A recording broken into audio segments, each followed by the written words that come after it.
ناظرین السلام علیکم۔ میری حافظ قرآن بیوی نے 100 بچیوں کو قرآن مجید حفظ کروایا تھا، مگر جب اس کی وفات ہوئی تو روز اس کی قبر پھٹ جاتی اور اس کی قبر سے دھواں نکلتا۔ میں روز اپنی بیوی کی نئی قبر بنوا کر آتا، لوگ پوچھتے کہ اس کو کون سا گناہ کیا تھا جس کی اسے سزا مل رہی ہے۔ میں نے اپنی ساس اور سالی سے پوچھا تو میری سالی روتے ہوئے مجھے اپنے کمرے میں لے گئی اور کمرے کا دروازہ بند کر کے اس نے مجھے ایک ایسی چیز دکھائی کہ میرا کلیجہ پھٹ گیا، کیونکہ میری شادی کو 6 سال گزر گئے تھے اور میری بیوی نہایت خوبصورت اور نیک سیرت تھی، اور 6 سالوں کی رفاقت میں اس نے مجھے کبھی کوئی شکایت کا موقع نہیں دیا۔ میری بیوی حافظ قرآن تھی اور شادی سے پہلے اس نے 100 بچیوں کو قرآن مجید حفظ کروایا تھا، جس کی وجہ سے مجھے ہر وقت یہ سوچ کر خوشی ہوتی تھی کہ میری بیوی کی صرف دنیا ہی نہیں بلکہ آخرت بھی آسان ہوگی، اور وہ یقیناً میرے بچوں کی بھی اچھی تربیت کرے گی۔ ہم دونوں میاں بیوی کو بچوں کا بھی بہت شوق تھا، مگر شادی کو اتنا وقت گزر جانے کے بعد بھی ہماری اولاد نہیں ہوئی تھی۔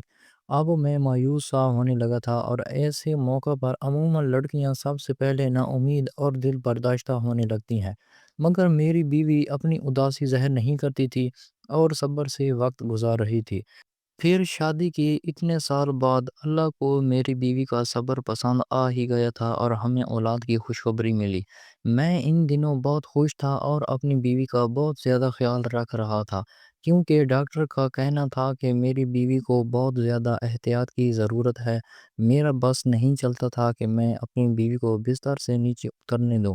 ہماری بہت زیادہ احتیاط اور دعاؤں کے باعث اللہ تعالیٰ نے ہمیں صحت مند اور پیارا سا بچہ دیا تھا، مگر بچہ پیدا ہوتے ہی میری بیوی کی طبیعت یکدم بگڑ گئی تھی۔ میں نے ایسا تو بالکل نہیں سوچا تھا کہ بچہ ہوتے ہی میں بیوی کو کھو دوں گا۔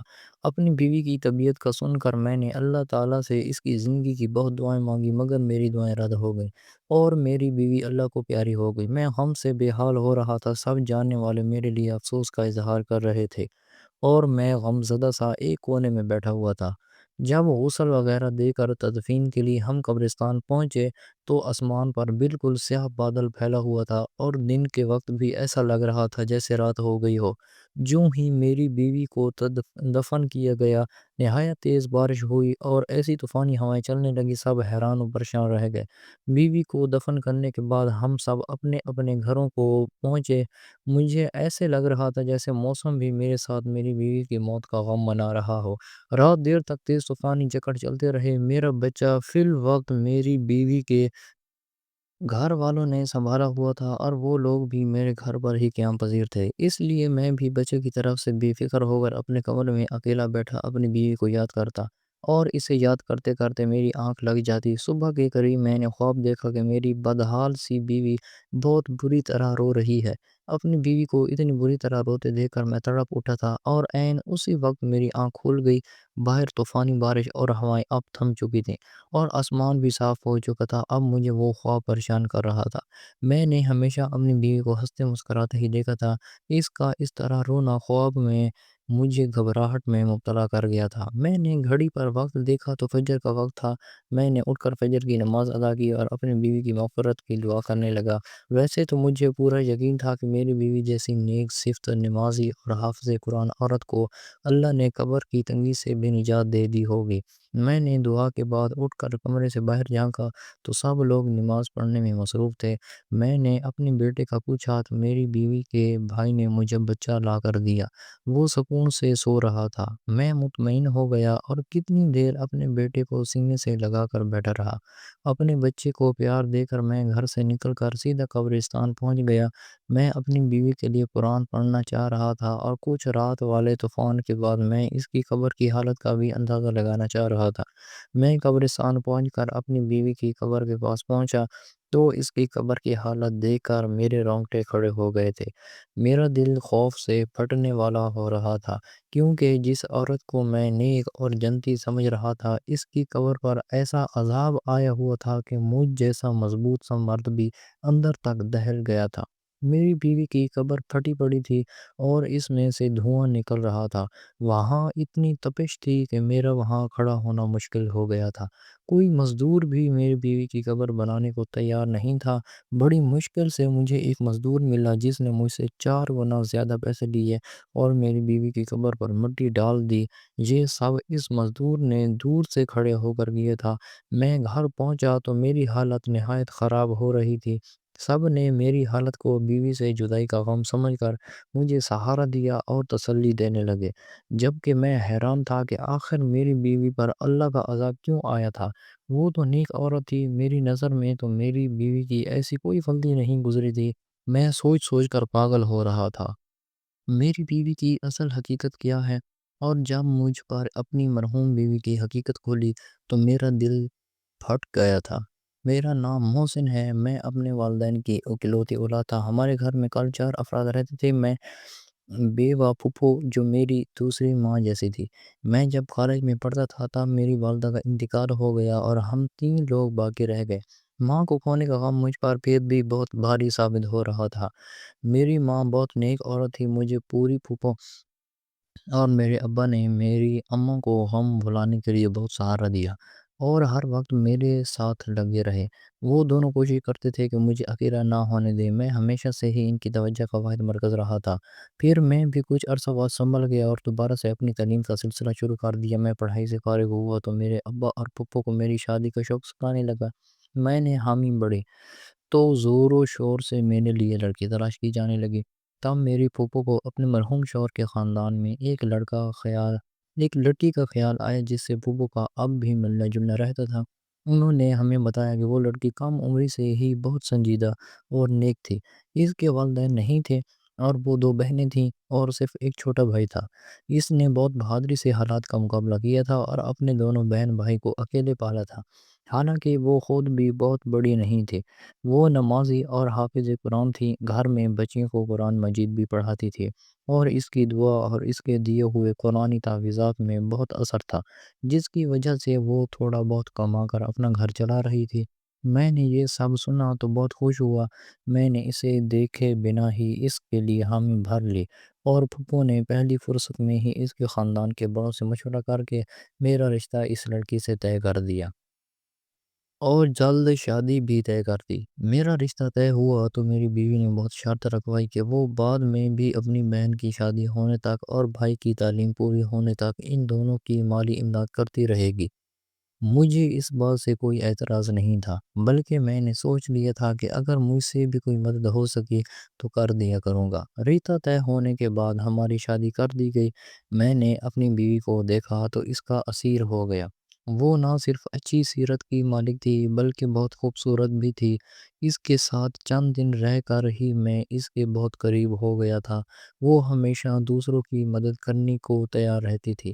میری بیوی عین میری پھپھو کی بتائی باتوں جیسی ہی تھی۔ اس نے کبھی مجھے کوئی پریشانی نہیں دی تھی اور میرے آرام سکون کا بھی خیال رکھتی تھی۔ ہمارے گھر میں خوشحالی اور سکون تھا، بس صرف اولاد کی کمی تھی جو مجھے محسوس تو بہت زیادہ ہوتی گئی، مگر اپنی بیوی کے صبر سے مجھے بہت سہارا ملا ہوا تھا۔ ہماری شادی کے تیسرے سال ہی میرے ابا وفات پا گئے۔ اپنے ابا کی وفات اور اپنی بے اولادی نے مجھے کچھ زیادہ بے سکون کر دیا تھا۔ ایسے میں میری بیوی تھی جو مجھے ہر وقت اللہ کی مہربانیاں اور نعمتیں یاد دلاتی تھی۔ وہ مجھے صبر کی تلقین کرتی رہتی تھی۔ میں حیران تھا کہ وہ ایک لڑکی ہو کر مجھے حوصلہ دیا کرتی تھی، حالانکہ ہمارے خاندان والوں نے ہمارا جینا مشکل کر رکھا تھا۔ ہماری اولاد کیوں نہیں ہو رہی؟ اور میری پھپھو تو اٹھتے بیٹھتے ٹھنڈی آہیں بھرنے لگی تھی اور میری بیوی کو باتیں سنانے لگی تھی، یوں جیسے یہ سب میری بیوی کے ہاتھ میں ہو۔ میں اپنی پھپھو کو سمجھا سمجھا کر تھک چکا تھا، الٹا وہ ہم دونوں سے ہی لڑنے لگی تھی کہ ہمیں علاج کروانا چاہیے تاکہ ہماری اولاد ہو سکے۔ اسی پریشانی کے وقت گرتا چلا گیا۔ جب ہماری شادی کو 6 سال ہونے والے تھے تب ہمیں اولاد کی خوشخبری مل گئی۔ ہم تینوں جیسے پھر سے جی اٹھے تھے۔ میں نے اور پھپھو نے میری بیوی کا خیال بھی بہت رکھا تھا اور بہت احتیاط کی تھی۔ میرا بیٹا ٹھیک ٹھاک اور صحت مند پیدا ہوا تھا، لیکن میری بیوی کی طبیعت بگڑ گئی تھی اور وہ موت کے منہ میں چلی گئی۔ یہ سب بہت اچانک ہوا تھا اور اس صدمے کے لیے بالکل تیار نہیں تھا۔ اپنے بچے کی تربیت کے حوالے سے میں نے اور میری بیوی نے مستقبل کے بہت منصوبے بنائے ہوئے تھے، مگر موت کسی کے ارادوں اور مرضی کی محتاج کب ہوتی ہے، جس کا جب وقت آ جائے اسے اللہ کے پاس لوٹ کر جانا پڑتا ہے۔ مگر اپنی بیوی کی قبر کی ابتر حالت اور اس پر آیا عذاب مجھے دھچکا پہنچا گیا تھا۔ ہر مشکل حال میں بھی میں نے اپنی بیوی کو صابر و شاکر دیکھا تھا۔ مجھے ڈھونڈنے سے بھی کوئی خامی نظر نہیں آتی تھی۔ میں اتنا تو جانتا تھا کہ اللہ نا انصاف نہیں ہے۔ ایسا تو ہو ہی نہیں سکتا کہ میری بیوی کے حقیقی اعمال سے اللہ نہ واقف ہو۔ مجھے حیرت اور صدمہ تھا کہ میں اتنا عرصہ اپنی بیوی کے ساتھ رہ کر بھی اسے جان نہیں پایا تھا۔ مجھے دکھ یہ بھی تھا کہ اگر میری بیوی کوئی گناہ کر بھی رہی تھی تو کاش مجھے پہلے پتہ چل جاتا، تاکہ میں اسے اس گناہ سے روک لیتا اور اس عذاب سے بچا لیتا۔ میں پچھتاوے میں مبتلا تھا، مگر ان دونوں ایک کیا چل رہا تھا اور میرا بیٹا راتوں کے وقت کون سنبھال رہا تھا مجھے کچھ خبر نہیں تھی۔ میں بس اپنی مرحوم بیوی کے لیے بے چین رہتا تھا اور اللہ سے اس کی مغفرت کی دعا کرتا رہتا تھا۔ ایک روز پھپھو اچانک میرے پاس آئیں اور سنجیدگی سے بولی کہ انہیں مجھ سے ضروری بات کرنی ہے۔ میری پھپھو نے مجھ سے جو بات کی وہ مجھے یکدم غصہ دلا گئی تھی۔ میری بیوی کو مرے ابھی بمشکل 20-21 روز ہوئے تھے کہ میری پھپھو میری دوسری شادی کرنا چاہ رہی تھی۔ میں پھپھو سے ناراض ہونے لگا کہ انہیں میری مرحوم بیوی کا احترام کرنا چاہیے تھا اور کم سے کم اتنی جلدی مجھ سے شادی کی بات نہیں کرنی چاہیے تھی۔ جبکہ میں ابھی صدمے میں تھا، پھپھو نے تحمل سے میری کہ وہ بوڑھی ہو گئی ہیں اس لیے مجھے یا میرے بیٹے کو نہیں سنبھال سکتی۔ انہیں بھی میری بیوی کی موت کا دکھ تھا۔ جب میں نے پھپھو کی ان باتوں کا کوئی بھی اثر نہ لیا تو پھپھو نے مجھ سے کہا کہ ٹھیک ہے، تم اپنا بیٹا خود سنبھال لو یا پھر اپنا بیٹا اسی کو دے دو جو اسے دن رات ماں کی طرح سنبھال رہی ہو۔ میں پھپھو کی بات پر حیران ہوا تھا کہ میرا بیٹا کون سنبھال رہا تھا، کیونکہ میرے اندازے کے مطابق تو میرے بیٹے کو پھپھو ہی سنبھال سکتی تھی، مگر جب میں نے یہی سوال پھپھو سے کیا تو ان کے جواب نے مجھے بالکل لاجواب کر دیا تھا۔ پھپھو نے بتایا کہ میرا بیٹا اتنے روز سے میری مرحوم بیوی کی چھوٹی بہن سنبھال رہی تھی، پھر وہ چاہتی تھی کہ میں اپنی بیوی کی چھوٹی بہن سے نکاح کر لوں تاکہ میرے بیٹے کو ماں کا پیار ملتا رہے اور ہمارا گھر بھی سنبھل رہے گا۔ میں پھپھو کی بات ماننے کو تیار نہیں ہو رہا تھا۔ میں اپنی بیوی کی جگہ کسی کو دینے کے لیے بھی ابھی تیار نہیں تھا، مگر پھپھو کا دن بدن مجھ پر زور بڑھتا جا رہا تھا۔ وہ ہر دن مجھے میرا بیٹا دکھاتی تھی جو نہا دھو کر بالکل صاف ستھرا ہوتا تھا۔ پھپھو کی ضد تھی میں نے بیٹے کی خاطر اپنی بیوی کو بہن سے نکاح کروں اور اسے ہمیشہ کے لیے اپنے گھر میں رکھ لوں۔ میں نے اپنے کام پر جانا شروع کر دیا تھا۔ میں سارے دن گھر سے باہر رہتا اور واپس آ کر خاموشی سے پھپھو کی ضد سنتا رہتا تھا۔ ایک روز پھپھو نے مجھے بتایا کہ میرے سالہ ملک سے باہر جا رہے ہیں۔ میں چونک گیا۔ مجھے میری بیوی اپنی زندگی میں ہی بتا چکی تھی کہ اس کے بھائی کی تعلیم مکمل ہو چکی ہے اور وہ نوکری کے لیے ملک سے باہر جانا چاہتا ہے۔ میری بیوی کوشش میں تھی کہ اس کے بھائی کے باہر جانے سے پہلے اس کی بہن کی شادی ہو جائے تاکہ وہ بعد میں اکیلی نہ رہ جائے، مگر اسے کوئی مناسب رشتہ نہیں مل رہا تھا۔ اب اپنی بیوی کے بھائی کے باہر جانے کا سن کر مجھے اس کی بہن کا خیال آیا تھا۔ تب میں فکر مند ہو گیا۔ اب مجھے خیال آ رہا تھا کہ اگر میں مزید انکار کروں گا تو میری سالی میری بیٹی کو سنبھالنے کے چکر میں ساری عمر کے لیے کنواری بیٹھی رہ جائے گی، یا پھر اس کی شادی کر دی جائے گی اور میرے بیٹے کو سنبھالنے والا کوئی نہیں ہوگا، کیونکہ پھپھو تو واقعی بیمار اور کمزور ہو گئی تھی اور ان کی بینائی بھی کم ہو رہی تھی۔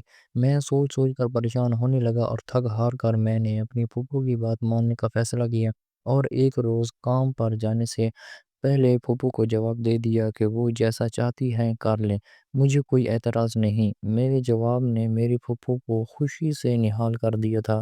میرے جاتے ہی شاید انہوں نے پیچھے تمام تیاریاں شروع کر دی تھی۔ میں جیسے ہی کام سے شام کے وقت واپس آیا، یہ دیکھ کر حیران رہ گیا کہ پھپھو نے میرے نکاح کی ساری تیاری مکمل کر لی تھی۔ میں تو ویسے بھی اس بات کے لیے خود کو راضی کر رہا تھا۔ تبھی میں خاموشی سے نکاح خواہ کے سامنے بیٹھ گیا اور اپنے بیٹے کی خاطر یہ نکاح کر لیا۔ نکاح کے بعد میں اداس تھا، اپنے کمرے میں بند ہو گیا تھا۔ مجھے پریشانی تھی کہ نہ جانے میری یہ دوسری بیوی اپنی بڑی بہن کی طرح سمجھدار اور خوش مزاج تھی یا نہیں۔ اور یہ بھی کہ نہ جانے وہ میرا گھر کیسے سنبھال پائے گی۔ مجھے نہیں لگتا تھا جیسے میرا دل اپنی پہلی بیوی سے مطمئن تھا ویسے دوسری بیوی سے بھی کبھی مطمئن ہو پاؤں گا۔ اس نکاح کے بعد بھی میرے وہی معاملات تھے۔ میں صبح سویرے کام پر چلا جاتا، شام کے وقت گھر لوٹتے ہی اپنے کمرے میں بند ہو جاتا تھا۔ میری دوسری بیوی خاموشی سے میرا ہر کام سنبھال لیا تھا۔ میرا کمرہ بھی اب بالکل صاف ستھرا رہنے لگا تھا، نہ چاہتے ہوئے بھی میرا دماغ اس بات کو سوچنے لگا تھا۔ اور عجیب بات تو یہ تھی کہ آج تک میں نے اپنی اس دوسری بیوی کو نہیں دیکھا تھا۔ میں نہیں جانتا تھا وہ کیسی لڑکی ہے، کیونکہ میری پہلی شادی پر بھی اس نے مجھ سے پردہ کیا تھا۔ کیونکہ میری بیوی دینی معاملات کی سب سے سمجھ رکھتی تھی، اس لیے اس نے اپنی بہن کا مجھ سے پردہ کروایا تھا، اور وہ پردہ آج اسی لڑکی سے نکاح ہو جانے کے بعد بھی قائم تھا۔ ایک روز میں کام سے جلدی واپس آیا تو اپنے کمرے میں اپنی دوسری بیوی کو دیکھ کر حیران رہ گیا۔ وہ اپنی بڑی بہن سے بھی بہت زیادہ خوبصورت تھی، مگر ایسا نہیں تھا کہ میں حسن پرست تھا اور مجھے اس کا حسن متوجہ کر رہا تھا۔ یہ جس بات نے اس کی طرف متوجہ کیا تھا وہ اس کے چہرے پر پھیلا سکون اور نرم تاثرات تھے۔ اسے دیکھ کر مجھے ایسا لگا تھا کہ جیسے وہ اپنی بہن کی موت سے بھی خوش اور مطمئن ہو۔ میں یہ بات سوچتے ہی عجیب کیفیت میں گر گیا تھا۔ میں نے اسے غصے سے دیکھتے ہوئے سوال کیا کہ وہ اتنی مطمئن کس بات پر ہے؟ میرا سوال یقیناً اس کے لیے عجیب اور غیر متوقع تھا۔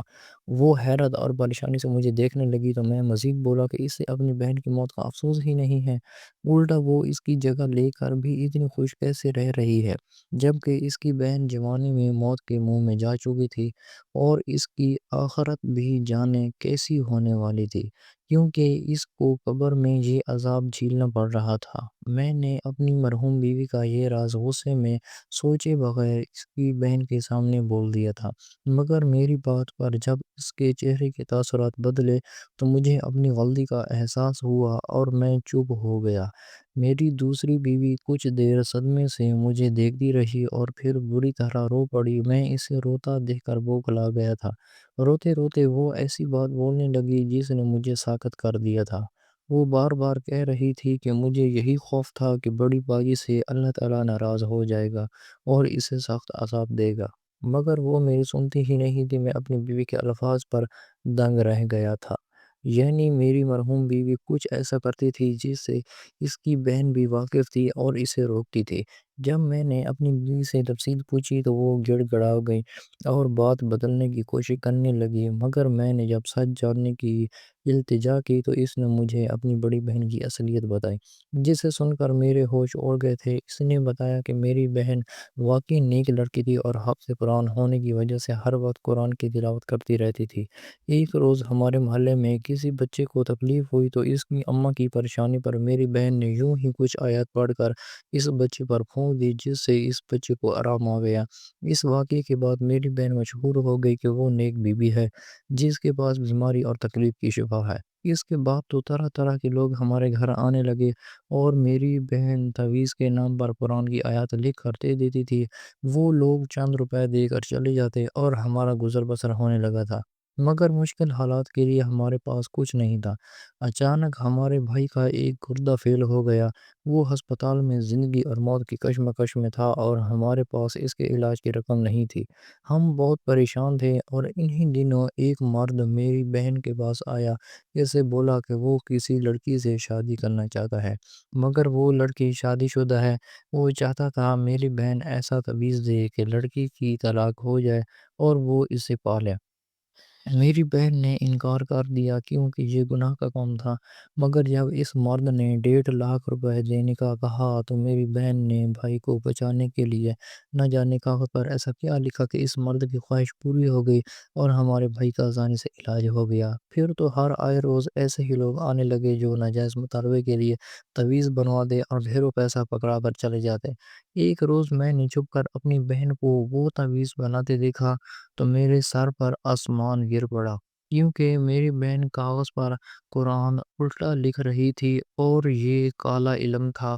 میں دکھ سے پاگل ہوتی بہن کو روکنے لگی، اسے سمجھانے لگی کہ وہ تو توبہ کر لے۔ وہ بولی کہ اگر میں ایسا نہ کرتی وہ ہمارا بھائی کب بکا مر جاتا۔ میں اس بات پر غصہ ہو گئی تھی۔ میں نے بہن کو کہا کہ اس سے تو اچھا تھا ہمارا بھائی مر جاتا مگر وہ حرام کام نہ کرتے۔ زندگی موت تو اللہ کے ہاتھ میں۔ اپنی بہن کو بہت سمجھاتی رہی مگر اب وہ لالچ میں آ چکی تھی۔ وہ اتنی نیک تھی کہ روحانیت پا چکی تھی مگر اس نے پیسوں کے لالچ میں سب کچھ گنوا دیا۔ اس کی زندگی اچھی تھی، وہ نماز قرآن بھی کرتی رہی اور حتیٰ کہ اس کی شادی ہو گئی مگر اس نے وہ کبیرہ گناہ نہیں چھوڑا اور پیسہ کماتی رہی۔ میں سب سن رہا تھا۔ میری بیوی بول رہی تھی کہ توبہ کی مہلت دیے بنا ہی موت دے دے گا اور سخت عذاب دے گا، اور میرا کہا سچ ہو گیا۔ میں گمسا ہو گیا تھا۔ میں اپنی بیوی کو اتنا نیک سمجھ رہا اور وہ صرف دنیاوی پیسے کی لالچ میں اتنا بڑا گناہ کرتی رہی تھی، اور میرے سامنے بیٹھی میری دوسری بیوی اس جیسی حافظہ نہ ہونے کے باوجود اللہ کا خوف رکھتی تھی۔ اللہ تعالیٰ نے مجھے اب اصل میں نیک بیوی سے نوازا تھا۔ کالا علم کروانے والے اور کرنے والے دونوں کے لیے اللہ کے ہاں سخت عذاب ہے۔ کبھی بھی کسی اپنے کی شدید بیماری میں بھی اس گناہ کو مرتکب نہیں ہونا چاہیے، کیونکہ ہو سکتا ہے اس بیماری کے بعد اسے موت آئے، وہ اسی کی نجات کا ذریعہ ہو۔